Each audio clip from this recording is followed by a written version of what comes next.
Today I'm going to make wrapper for samosa or lumpia. Since we don't have available here in Rawalacot City for wrapper, so I make my own homemade wrapper. So these are all the ingredients: all-purpose flour, salt, and this is very hot oil and water. So we'll put here, this is 3 cups of flour, 250 gram each ang 1 cup. So hindi ko ito ilagay lahat. And then salt, lagyan natin ng salt. And then oil. Very hot oil ito. 3 tablespoon. So, and then lagyan na natin ng tubig. Warm water ito. Ayan.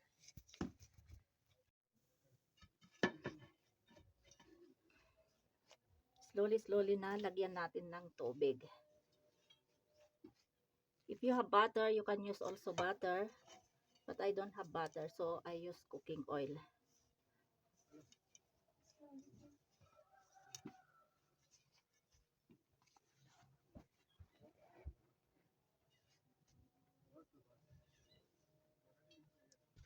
So 3 cups I use of all-purpose flour. Marami na ito.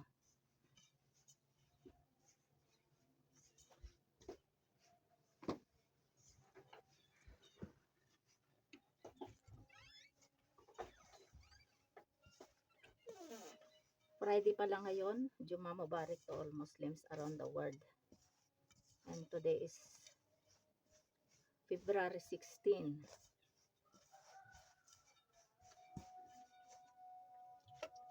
Today is Friday.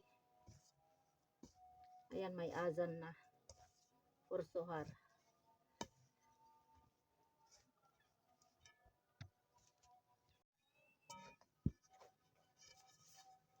So water is enough. Kaya we have to knead now this one. Masahiin natin na ganyan.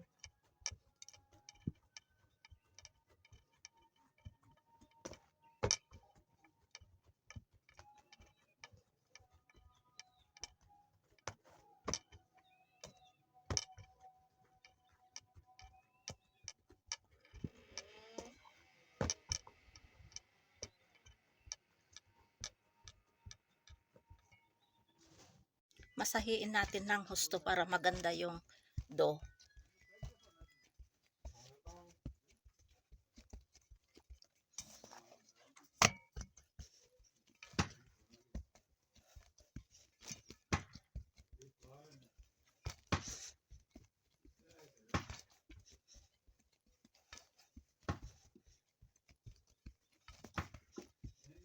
So I think this is enough because I need it already for almost 5 minutes.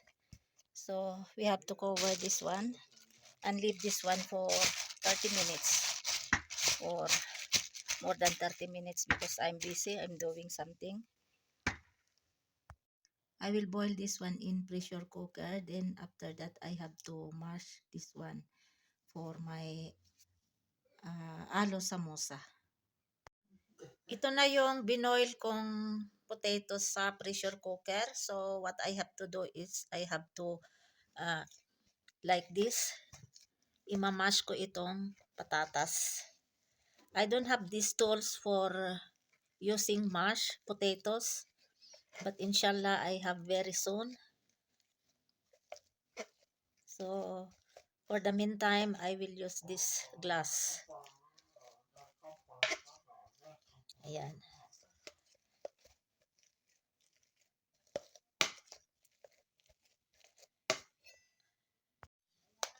So ito na yung na-mash na potatoes.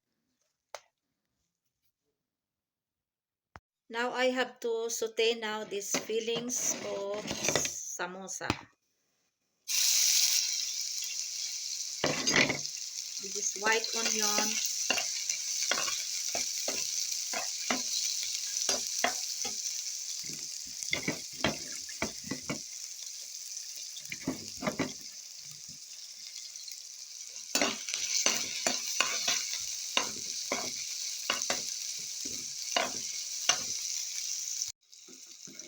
Now we can add now this coriander seeds, cumin seeds, chili powder.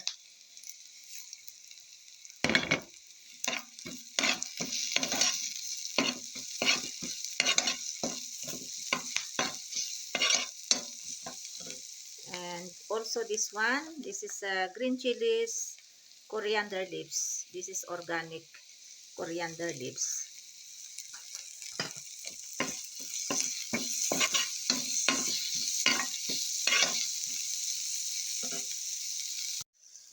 And I will put also salt, 1 teaspoon of salt.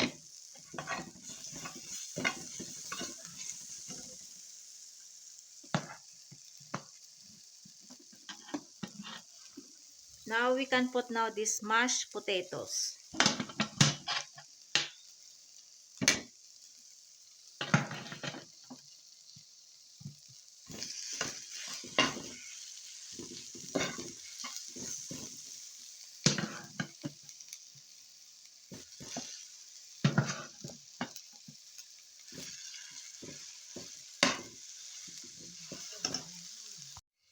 Fillings of alo samosa or potato samosa is ready. Ayan, so we have to turn off now the flame. Ito na yung dough ng wrapper sa aking alo samosa. So what I have to do is, I have to make like this, circle.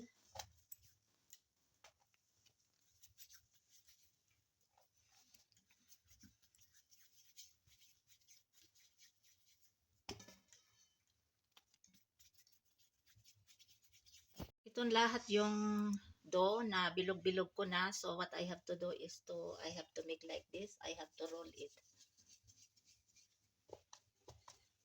like this.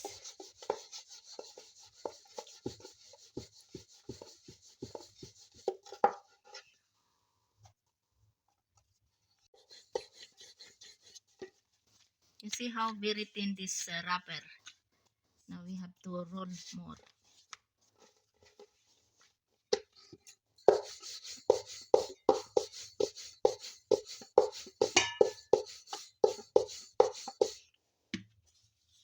And then we have to make half this one, divide into 2.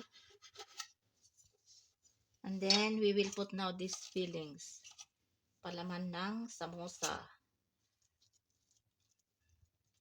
And then we have to make like this and like that. And then we have to press like this.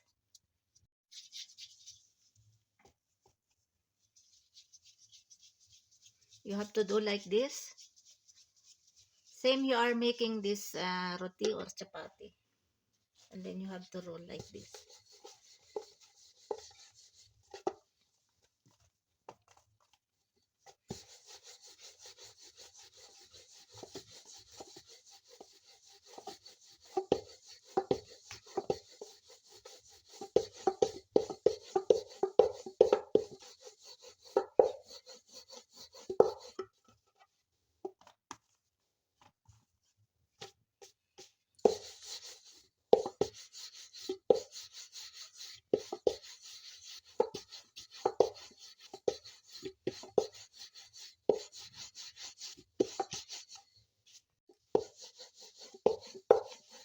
Must be this wrapper you make very, very thin.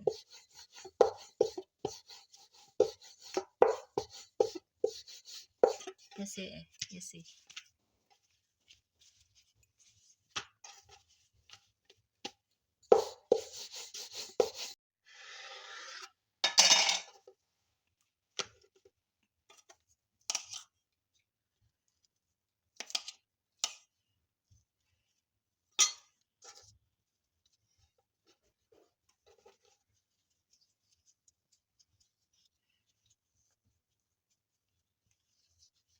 Now I have to put her in tray.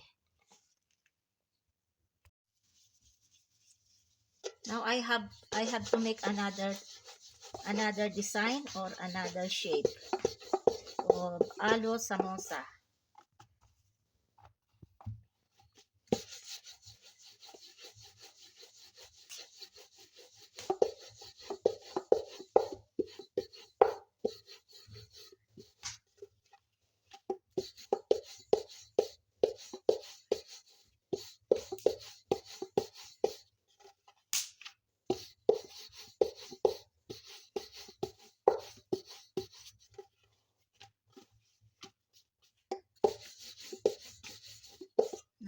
to put fillings here like this.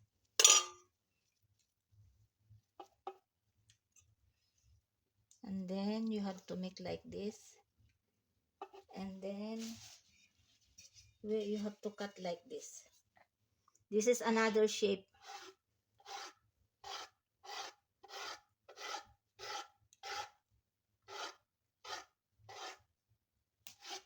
And then you have to roll like this.